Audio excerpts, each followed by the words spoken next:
everyone, this is Colleen Lemma, Starseed Astrologer and Spiritual Messenger, here with your Empowered Moments video for the month of May 2022.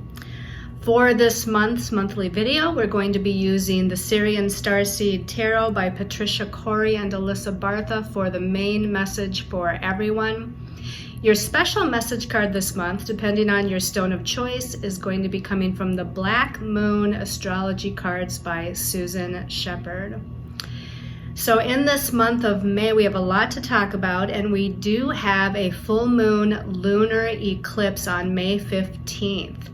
Now this follows our new moon solar eclipse that we had on April 30th, the last day of the month of April. So let's start out our video with an empowered moment. So if you just close your eyes for a minute, take a couple of deep breaths. As you exhale, letting your body relax and letting go of all that you no longer need. Visualizing in your mind's eye golden white light of universe, great spirit, all that is, all around you. Breathing that in deeply to every aspect of your beingness. Let's focus for a moment first on that new moon solar eclipse that we had on April 30th. It was at 10 degrees Taurus, bringing in magnified new beginnings. And focus your attention for a moment on what you would like those new beginnings to be. Where in your life would you like new beginnings? Is it a new beginning in career or job? A new living situation? A new financial experience? New energy in your relationship? A new sense of vitality and energy within your own physical body. Visualize and intend that those new beginnings are now unfolding for you. Taking in a deep breath and breathing that in deeply to every part of your body, every part of your mind, and every part of your soul. And let's shift our attention now and have an empowered moment on this full moon lunar eclipse at 25 degrees of Scorpio on May 15th. Full moons are about healing, completion, releasing, letting go. It's an end of a cycle. Where do you need to release something in your life? Is there a situation or a circumstance that needs healing? Are there subconscious patterns or belief systems within yourself that need purging? Where in your life do you need to be realigned? Where in your life would you like to have these wonderful and powerful and transformative endings and new beginnings? Taking a deep breath, asking that the highest and best outcome occur in all areas of your life, in all ways, during these eclipse energies.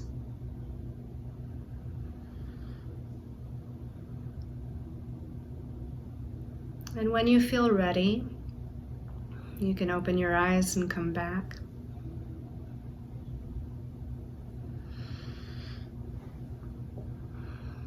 So that was a little bit more lengthy than our empowered moments usually are, especially in the weekly readings that we've been doing. But this is an important month with that full moon lunar eclipse following up that new moon solar eclipse that we had at the end of April. And Also know that these eclipse energies will last for much longer and of course be more intensified than regular new or full moon energies. A lot of astrologers say that the eclipse energies will last and the energies unfold over the course of the next few months until the next set of eclipses. And the next set of eclipses, just so that you know, are going to be October 25th, a new moon solar eclipse at 2 degrees of Scorpio, and November 8th of this year, a full moon lunar eclipse at 16 degrees of Taurus. So you notice that the next set of eclipses are also in the signs of Taurus and Scorpio, but they're just flip-flopped. We had our new moon solar eclipse April 30th in Taurus, and the next eclipse that involves Taurus is a full moon. The full moon lunar eclipse we have coming up on May 15th is in Scorpio, whereas the new moon solar eclipse in October is going to be Scorpio. So it's still that axis of Taurus and Scorpio energies. So look at your own astrological charts and see where those eclipses fall. What houses of the zodiac, and are they hitting any planets depending on the degrees that they're falling into? And that will let you know where some of these endings and new beginnings are going to take place. So let's go ahead and take a look at our stones of choice, because we have a lot to talk about and we spent quite a while there on our empowered moment. Our first stone of choice is called Larkovite. Isn't that beautiful? It almost looks like, what's that stone? Labradorite, right? It almost looks like labradorite, but this is called Larkovite. And the Larkovite provides protective energies, grounding energies, helps one to develop intuition and magical abilities, enhances wisdom and expands our knowledge, and it is related to the third eye with all of those psychic abilities and psychic perceptions. Okay, the second stone of choice. This is Ammonite. Isn't that beautiful? It's a fossil. So Ammonite is about the interconnection of all things, that spiral of interconnection of all things. And it's a symbol of change and positive motion. It helps to heal physically, emotionally, and mentally, and also relates to the opening of the third eye. And then our last stone of choice for that special message card a little bit later is Numite. Numite. And this one helps with the bridging of the spiritual and physical realms. It provides a channel for higher knowledge and transformation or transformative energy. It also helps us with inner vision of past lives, and also again activates that third eye chakra. So all of these stones activate the third eye here. So we have the Larkovite, the Ammonite, and the Numite. It's got a little couple flecks of reflective energy in there as well, doesn't it? All right, so let's go ahead and put those stones aside for a minute. Let's talk about the numerology energy of the month of May. So this is a little interesting because the month of May, well, it's not interesting that it's an 11. I mean, it is because it's a master number, right? If we take the universal year number for 2022, which is a 6, when you add 2 plus 0 plus 2 plus 2, you add that to the month in question. May is the 5th month, so 5 plus 6 gives us that master number 11 energy. So right away we know it's a powerful month. Master number 11 is the number of the light worker, the visionary, the spiritual leader, the one that takes charge and moves ahead, but also does it in such a way that it is involving other people's thoughts, ideas, and opinions, because that master number 11, the 2 ones, reduces down to a 2. And 2s are always about interaction with other people, relationships, right? And that sense of equality and balance. The 2 ones of the 11 balance our communications with other people. So Master number 11, it's a highly intuitive and electrical number. Electrical like lightning, Master number 11. It's actually ruled by the planet Uranus, and Uranus rules that electrical kind of high-strung lightning bolt-like kind of energy. And if we look at the 2, of course, again, we know that there's also a focus on relationships, equality, compromise, cooperation, balance, harmony, okay? Now, this is where it got interesting, is that I always like to look at the Major Arcana of the tarot. And the 11th Major Arcana, some of you might say, is justice, and some of you might say is strength, because it is that card that was kind of switched in the tarot a long time ago, okay? Now, in the Syrian Starseed Tarot, the 11th Major Arcana is Divine Justice, or the Justice card. But in the traditional tarot, the 11th Major Arcana was the Strength card, and Justice was the 8th Major Arcana. Now, in the Syrian Starseed Tarot, the Strength card is the 8th Major Arcana. So it's kind of a toss-up as to this month of May and what does it vibrate to. Now, we could say that Master number 11 energy, the 11th Major Arcana, is like the scales of justice here, of the Justice card, right? It's like 1 and 1 equals 2. And the Master number 11 is about balancing leadership and working with other people, right? That's what it is in numerology. So there's a strong argument here that the Divine Justice card is what we're looking at, in which case, we're speaking of the scales of justice coming back into balance on a karmic spiritual level. And with the eclipses that are happening right now, that really speaks to the truth, and divine justice is all about the truth as well, right? But this is something that can karmically and spiritually realign us and rebalance us, rebalance the trajectory of our life so that we're in alignment with where we need to go, that we're in alignment with our higher soul self's truth and what it is that, from a higher soul self perspective, right? Not a conscious ego perspective, but the higher self, that we're in alignment with the next steps that we need to take on our path. And this is saying that justice on a collective level also is going to be happening and unfolding. That, again, maybe there's truths that will come to light. Maybe some of the injustices of the world will start to be rebalanced, will start to be equalized, so that justice can come back into play. Now, if you're of the belief that the Strength card is really the 11th Major Arcana, I can see that too, because the Strength card, which is typically indicated, or has a lion on it, this one has a tiger on it, but you can see that fiery energy here, this fiery tiger or lion, take charge, confident, courageous sort of energy. And we do have 3 planets moving into Aries this month. Venus is going to move into Aries, Jupiter will be next, moving into Aries, and then Mars is going to move into Aries as well.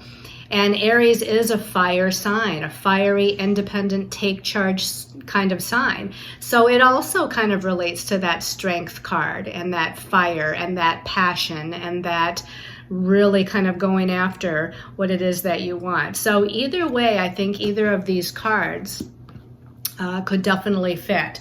I think most of the decks I own, and not because I look for it, but most of the decks I own, I believe, has the Justice card as Major Arcana 11. But I know that some of the traditional decks, some of the traditional tarot decks, have it the other way, because originally the 11th Major Arcana was the Strength card. And if you want to know a little bit about the history of why it was changed, I had to do a little bit of research myself, but you can do that research and find out when the switch came about and why the switch came about. It has to do with one of the authors of one of the old-time decks decided to kind of switch it so that the Fool's Journey, the Fool's journey through the Major Arcana and the Tarot to him made more sense, with the Strength card being the 8th Major Arcana and the Justice card being the 11th. So let's go ahead and talk about the major astrological energies that are happening this month. So as I mentioned, well, let's kind of back up for a minute, because on April 30th, let's just kind of bring this up again. On April 30th, we had that new moon solar eclipse at 10 degrees of Taurus, and that kind of began everything. That kind of signified this new beginning energy starting to unfold in an increased, magnified, intense way with that eclipse energy. And then on the 2nd of May, which is the month that we're really in, is when Venus, the planet of love, relationships, money, finance, and values, moves into Aries. Now, she doesn't stay in Aries very long. The divine feminine is not very comfortable in Aries, right? Because she wants to be about love and cooperation and merging and connecting with others. And in Aries, it's all about independence and self-sufficiency, and it's all about me, the individual. So she might be not as comfortable there, but the divine feminine is, what do I want to say, independent here. She's independent, she's self-sufficient, she's take charge. Now, she's only going to be in Aries from the 2nd of May until the 28th of May, and she's going to make another sign change into Taurus at that time on the 28th. Which is one of her home signs, and she is a little bit more comfortable there. And, you know, she'll be in that sign through the month of June then. On the 10th, the next major thing in this month of May to talk about is the fact that Mercury is going to turn retrograde. Now, Mercury rules our thoughts, our ideas, our perceptions, our communications. It rules information. And it's going to retrograde in his home sign of Gemini, 4 degrees of Gemini on the 10th of May.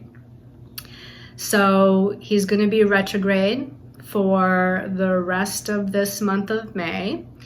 And this is going to cause the typical Mercury retrograde mishaps in communication or travel or meetings or technology, you know, all the things that we typically talk about, and especially because it's in Gemini, his home sign. I mean, anything that really does deal with messages, communication, information is definitely under the umbrella of having some mix-ups and some confusion.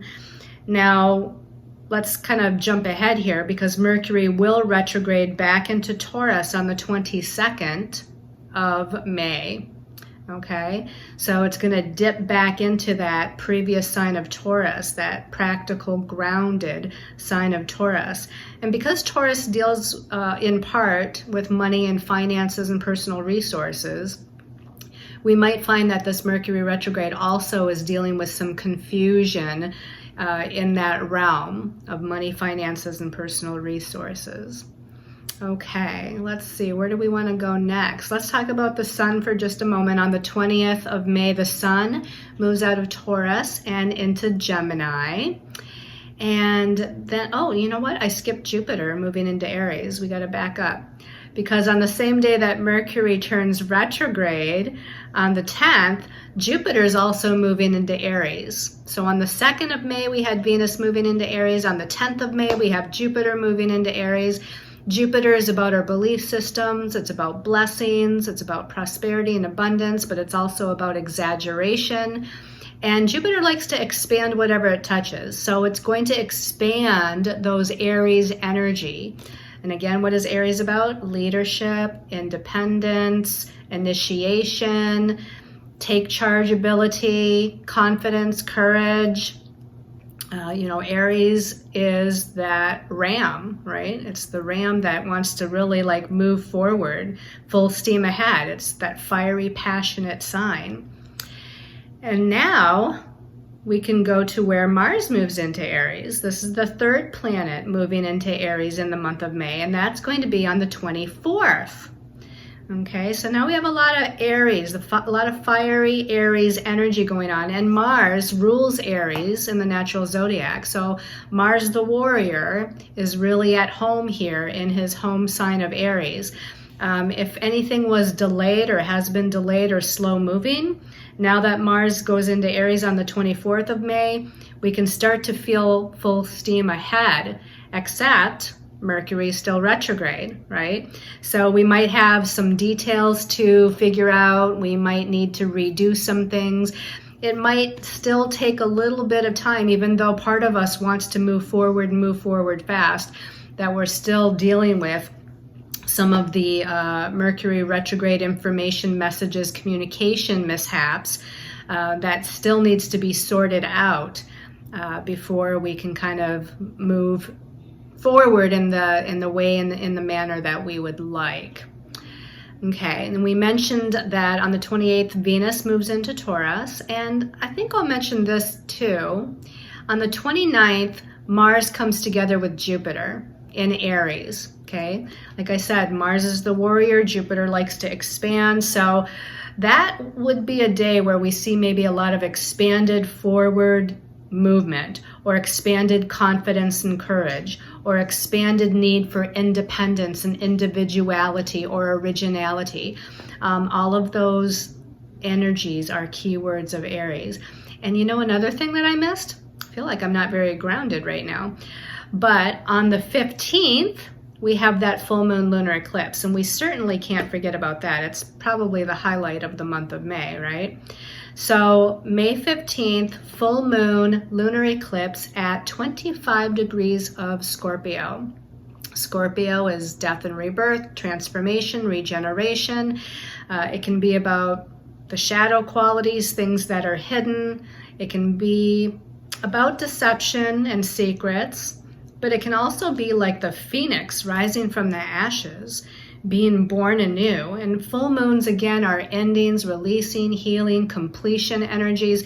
And the fact that it's an eclipse is going to magnify that energy. Now, this full moon lunar eclipse, it actually challenges Saturn. So Saturn rules karmic lessons and delays. And, what else does Saturn rule? Feelings of restriction, limitation.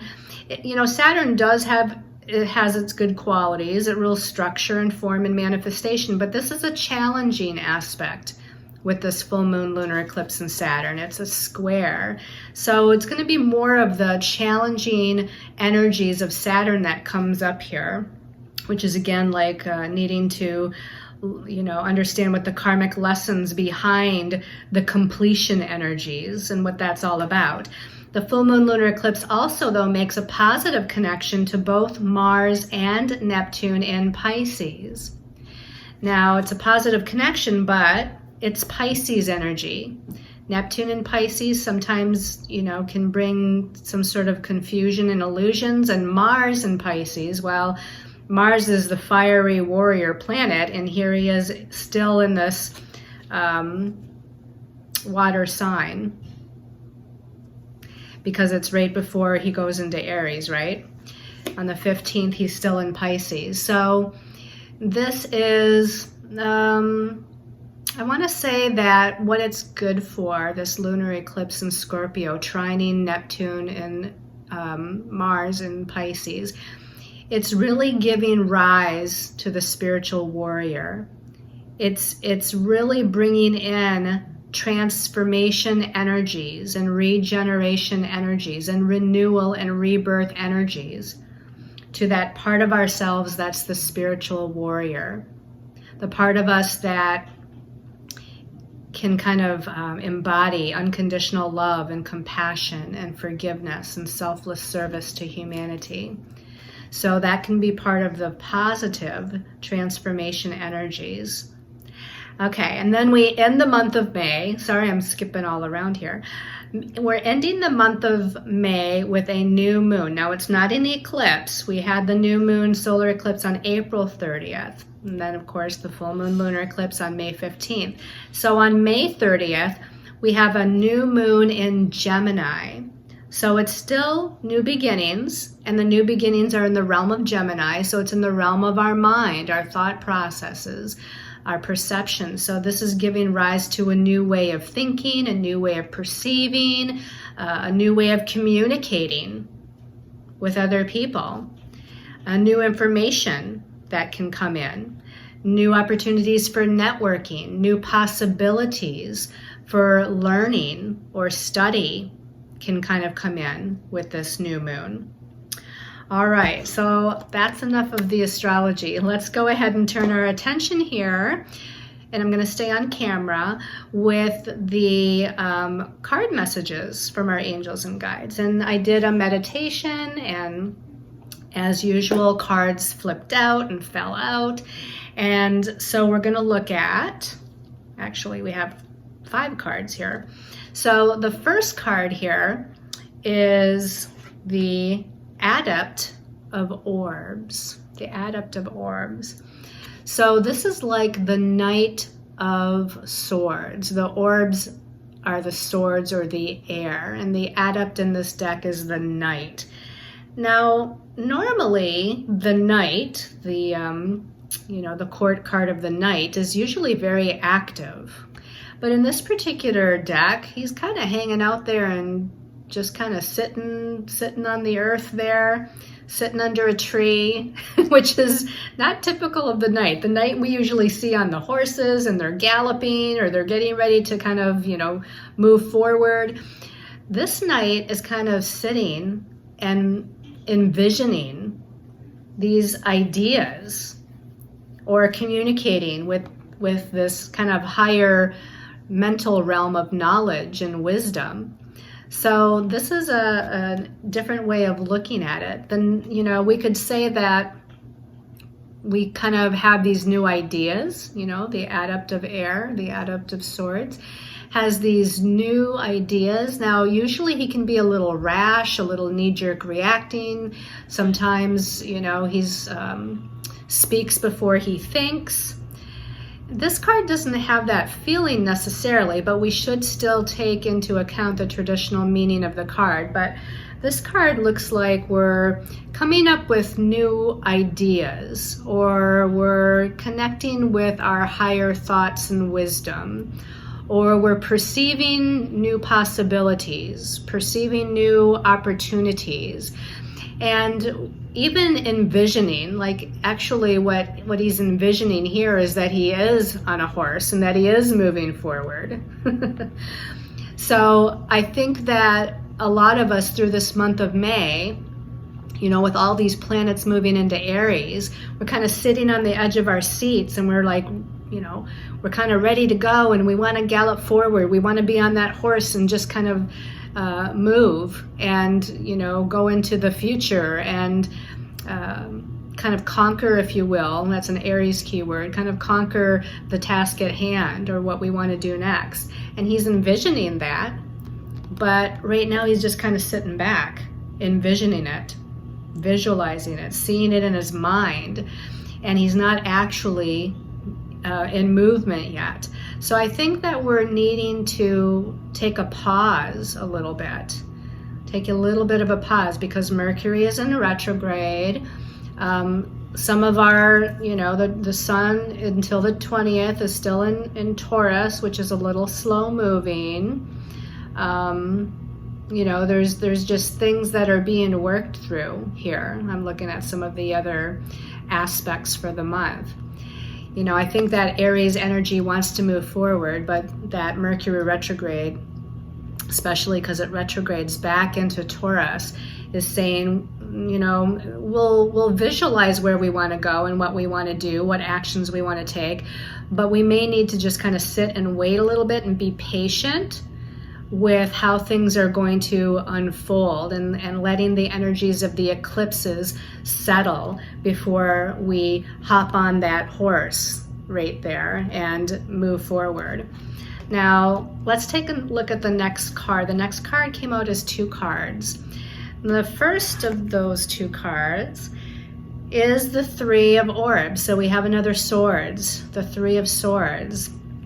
I know a lot of you know what that card is about, and you can even sort of tell here with the dark clouds in the background and the lightning bolt, right? So usually we're feeling either frustrated or stuck or depressed or hurt, typically is what we're feeling, like we're feeling hurt Usually it indicates like an emotional hurt, because the traditional Three of Swords has 3 swords going to the heart of a person. Now this one doesn't show it in that way, but it does show those dark clouds in that lightning bolt. It feels like a storm is coming. Now, even though the storm is coming, even though we have the dark clouds and the shadowy background and the lightning bolt, and it does look like this is a little body of water here that could indicate the emotions, there's still this light over here in the corner. Like if we really look for the light, if we look for the bright side, if we look for why is this storm coming, or why is this storm happening, or what is this all about? Well, it's probably about whatever the eclipses are bringing into your life. And the eclipses don't have to initiate or activate an actual situation necessarily. It could be about your thoughts, ideas, and belief systems that are going through some trouble, some challenge, some change, old patterns coming up, old emotions coming up, old feelings of frustration, nervousness, anxiety, fear. To me, the lightning would indicate some sort of fear. But again, remember that there's light here, that the universe will illuminate the path forward. The universe will give you the light and bright messages of what steps to take and where to go next, and how to kind of maneuver whatever this storm energy is about. Let's take a look at the card that came out with it. Okay, so the card that came out with it is the Five of Chalices. This is like the Five of Cups. So this would indicate an emotional energy here, an emotional energy of anxiety, an emotional energy of heartache, old emotional wounds. This could be old emotional wounds from the past that still need to be healed. This is upset.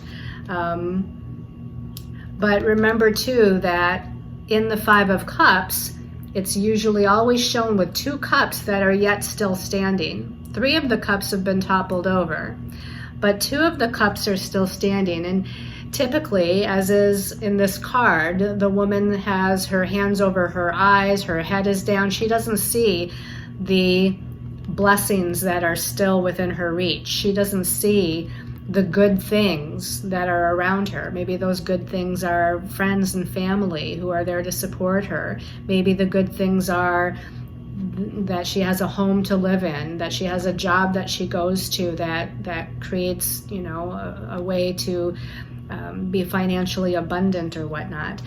So this could be about relationship matters that still need healing. This could be about some sort of heartache, something that's happened here that brings anxiety or fear or upset during the eclipse energies. But again, remember that there's still light, right? There's still light in this card too. If you peek through the trees, if you look for it, you'll find the blessing, you'll find the light, you'll find the path forward, you'll find or hear or see or understand the messages that Spirit wants to impart. There's still these people or blessings of circumstance in your life that are here to support you. And there is still beauty around, and this person in this card, the beautiful water, the river, the beautiful green grass and foliage. So all is not lost, basically. All is not lost. And both of the cards show that there's light if you look for it. Let's go ahead and take a look at the last cards. There came out as 2 cards here too.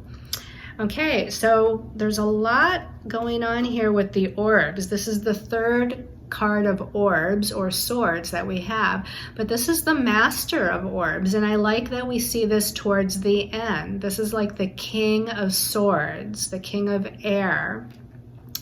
So you can see here with the King, he's very calm, cool, and collected. Everything is, he's keeping a balance.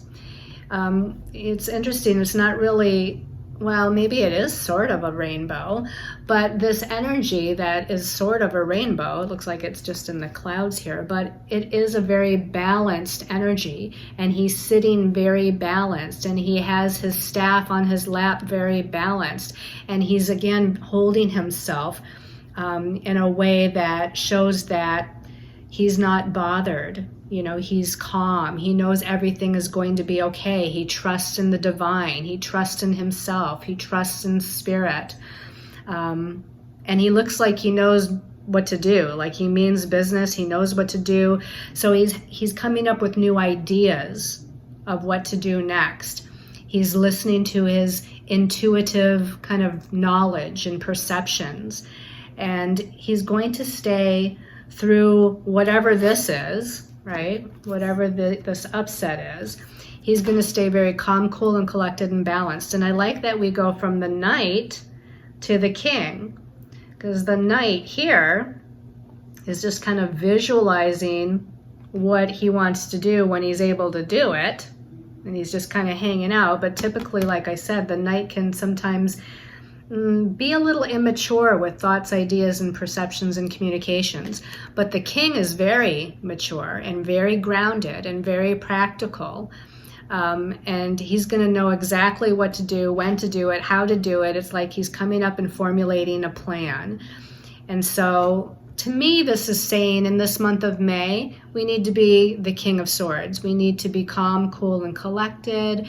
We need to trust and have faith that in ourselves, but also in our guides and in spirit, that everything is going to move forward when it's supposed to and how it's supposed to. It's all going to unfold just fine, that we're being led, we're being guided here. And again, be logical and be analytical, but also be intuitive as well, kind of merging the logic and the intuition to come up with these new ideas. Open up the crown chakra here. Opening up the crown chakra to that higher wisdom and knowledge of what we need to do and where we need to go. Now, there was a card that came out after that. Let's take a look. I hope it's a good one. Oh, it is a good one. It's the Chariot. So the Chariot, interestingly enough, the adept has that knight on the horse in his vision. The Chariot has horses, actual horses, pulling the chariot, and now we're moving forward. Okay, and the typical Chariot card has two horses, usually depicted as a black horse and a white horse, and one horse is going to the left and the other horse is going to the right. And so, you know, in that way, it's hard to move forward when you have two horses going in two different directions. But this one has 5 horses. We've got 2 horses going to the left, 2 horses going to the right, and 1 horse in the middle is going straight ahead. And this horse in the middle is the one that these other horses will end up following. They're all going to come together and they're all going to focus on one direction and be able to move forward. And that's typically what the Chariot is about. It's about balancing opposing forces. So here again, we have this balance of the mind, balancing these opposing forces of these horses wanting to go in different directions. And if we balance them and focus them, they'll all be on track with this horse in the middle. And this will be able to carry forward the chariot in the direction that this person that's driving the chariot really wants to go. Okay? All right, so focus, make a plan, and if you're in a place where you're trying to decide something, you know, it almost has that feeling like the eclipses might shake things up, maybe bring in some unexpected, you know, Mercury retrograde, bringing in something unexpected. Of course, that new moon solar eclipse in Taurus on April 30th also connected with Uranus, which is bringing in the unexpected. So, you know, as something unexpected occurs, that we align ourselves and we can weigh both options and look at pros and cons, but eventually we have to align ourselves with one direction, one thought, one decision. And that's when we'll be able to move forward. And I would even say, since this is the last card, that maybe it's more towards the end of May or even going into June, when Mercury turns back to direct motion and picks up speed a little bit, that we're waiting for that, if possible, to be able to move forward in the way that we would like, at the speed that we would like. All right, now let's go ahead and take a look at what your special message card is. It's more like a special message energy, I guess, because this is the Black Moon astrology cards. So this is going to be kind of the astrological energy that needs to be embodied. I like to use this deck when we have eclipses. So this is the astrological energy that you need to embody to best move forward in this month. Okay, so we're giving this a little shuffle, and that first stone was Larkovite, right? Yeah, that's how you say it, Larkovite. Okay, so the Larkovite people, special message, this one's calling my attention right here, is Mars. You got the Mars card, like Larkovite people. So I would say as Mars moves into Aries, which was what, on the 20-something, the 24th of the month, I think Mars is going to be your force to be reckoned with. It's going to be your force that moves you forward. Now, again, granted, it's going to be in Pisces until the 24th. So I don't know that Mars in Pisces, unless it has something to do with being a spiritual warrior or putting your energy and action towards spiritual endeavors, then Mars is your force in that way. But if you're talking about warrior energy in an external, extroverted, typical, courageous, confident, warrior-like fashion, then we need to wait until Mars goes into Aries on the 24th. And then it'll be your force to really move forward, have confidence, have courage, feel more vital, feel more energetic, and have more energy to move towards whatever situation or circumstance or goal or project you're wanting to put it towards. Okay, so focus on Mars energy, call in the Mars energy, be the warrior, be Mars the warrior, be confident, courageous, independent, take charge. And again, if you're utilizing while it's still in Pisces before the 24th, be the spiritual warrior, full of love and compassion and forgiveness. All right, I'm going to put that card back in the deck, because who knows, somebody else might get it. All right, so those of you that chose the Ammonite people, special message for Ammonite. This one's calling my attention here. Oh, you got the opposite of Mars, you got Venus. Okay, so Venus and Mars are their lovers, but the Ammonite people are the ones that got Venus, and it does say love. So you're embodying the energy of love. Now, interestingly enough, we talked about Venus being in Aries until the 28th. So it depends on what kind of love are we talking about here. While Venus is in Aries from the 2nd through the 28th, it's about love of self, because that's what Aries is. This is about love of self. This is about strong love, independent love, self-love, being more self-sufficient, loving who you are. And if we're talking about love with other people, then you are the one that asserts your love. Asserting in a positive way is what I mean. So maybe you need to assert that communication of love to somebody. Maybe you're the one that needs to make the first move. Venus and Aries would make the first move. They would be the one that approaches the other person. So you're going to kind of be sort of like the loving warrior here. You know, this is like the warrior of love. Now, if we're talking about Venus after she moves into Taurus at the end of the month on the 28th, well, that's one of her ruling signs. And this is, again, self-love and self-value and love of who she is and who she's with, and valuing other people and valuing her situation and circumstance, and just really putting her heart and soul in things. And she's very sensual and more seductive in that sign of Taurus. She loves beauty. She loves things that are of comfort. And Venus in Taurus is going to be more geared towards money and finance too. So maybe you need to heal a pattern about money. Maybe you need to see money just as an energy and not have any negative feelings towards it, but instead kind of love it. And that sounds maybe kind of strange to some of you, right? To love money as an energy that can assist you in getting the things that you desire in your life or bringing comfort into your life. So you might need to, again, if you have any negative feelings about money, Venus and Taurus says you need to value money just like you value other things in your life, because money is it's a piece of paper that happens to be a certain color and has a certain amount of value on it. And we need to just see that as the energy that it is and have a love towards that in order to attract it to us, right? All right, let's put that back in the deck. And then for those of you that chose the Numite special message for Numite people. Numite. I don't see anything popping out at me yet. Numite. This one's calling me. Numite.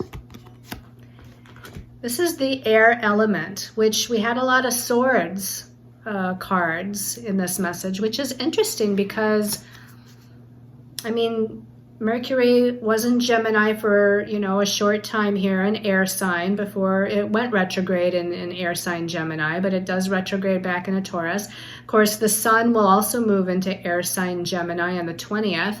On the 21st, Mercury and the sun come together in Gemini. So I guess, there is a little bit of air element stuff going on in this month of May. And this is all about thoughts, perceptions, information, communication, utilizing new ideas, allowing new ideas to kind of flow through into your crown chakra. Have that epiphany, have that aha moment. Network with people. Now, again, communication might be a little tricky with Mercury retrograde, but it does say to really make an effort on communication.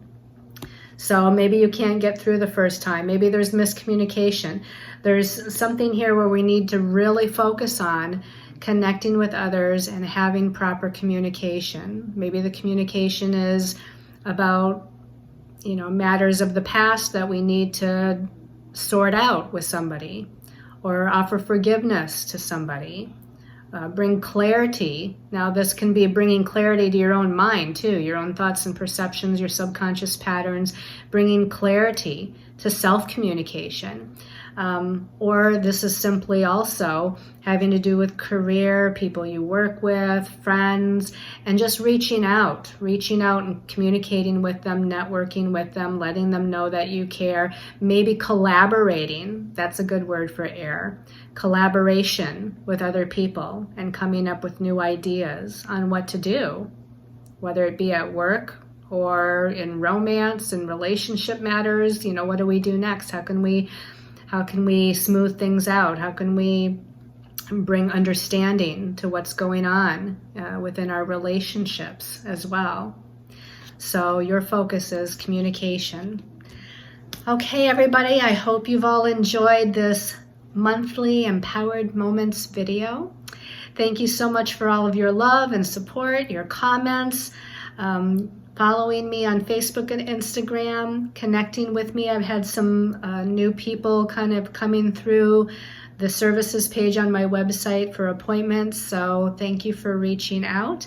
I send all of you much love and light and balanced mental energy in this month of eclipse energies. And I will see you either next week or next month in the next Empowered Moments video. So blessings, everyone. Namaste.